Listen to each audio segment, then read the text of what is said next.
Pemirsa Cahaya Pagi, ternyata sebagian masyarakat Indonesia itu suka loh mengkonsumsi tanah liat. Tapi jangan dibayangkan langsung mengkonsumsi gundukan tanah liat begitu aja. Enggak, tanah liatnya ini diolah terlebih dahulu menjadi makanan yang enak dan juga menyehatkan. Seperti apa? Seperti ini nih. Mengumpulkan tanah ini bukan untuk membuat batu bata atau gerabah ya, tapi untuk dibuat kue. Namanya kue ampo, makanan tradisional yang terbuat dari tanah liat yang dicetak tipis lalu dipanggang sehingga rasanya hampir menyerupai keripik.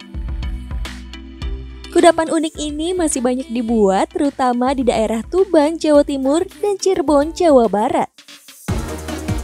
Warga yang mengkonsumsi ampo bukan hanya sekedar iseng ya, tapi resep ini sudah ada sejak zaman leluhur mereka.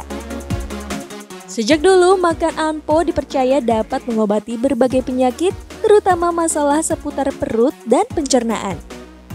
Membuatnya pun sangat mudah dan sederhana. Bahan baku utamanya tanah liat dari sawah.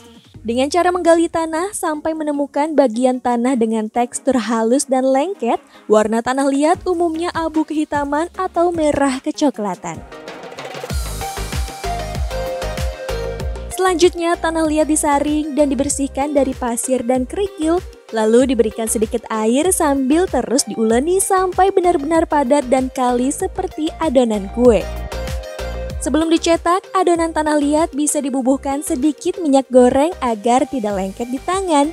Ampo biasanya dicetak tipis-tipis dengan cara dipipihkan atau diserut dengan batang bambu.